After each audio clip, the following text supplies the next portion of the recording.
Hello, and welcome to my vodcast, or videocast, about the theories behind the id, the ego, and the superego.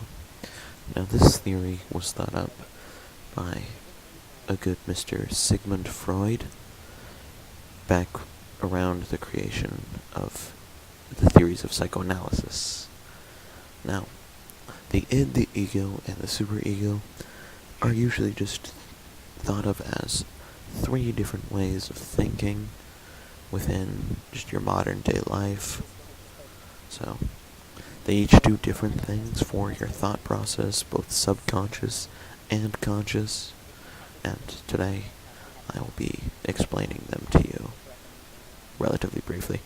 So, all three of these parts do work together to some degree. It's not perfect, but it's alright, I'd say. But, so, the id, we'll start with that.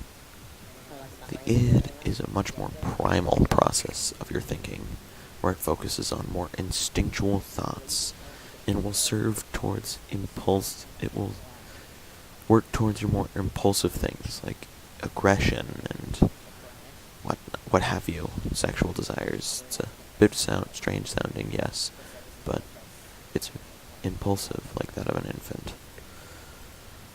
And then you've got the superego. The superego is the side of you that takes over your moral thoughts, your moral compass. It's like a parent compared to the ids. Much more childlike behavior. So, yeah. Superego, very morally thought out. It focuses on what society wants, or what society thinks is correct, and tries to balance that out. And now, to conclude it all, there's the third process, the ego. Out of the three, this is the only one really in your conscious thoughts. So, this is where your id and your superego's ideals collide with each other. So, this is where your conscious mind decides whether you'll be listening primarily to the id or primarily to your superego, which one to please.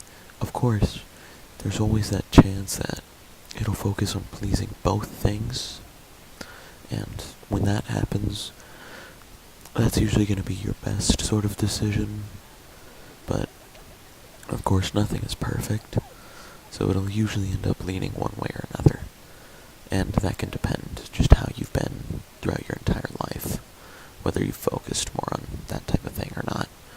So, really to conclude it, id is very impulsive, angry, childlike, seeks after your innate desires, or pleasure.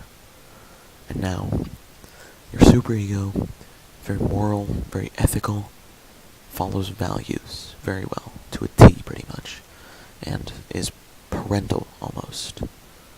And now, the ego, that's just normal human behavior. It's very mature, it's able to adapt, it's just got a calm behavior amongst the chaos that can take place between your two separate other trains of thoughts that revolve through the ego and the id and the superego. My bad.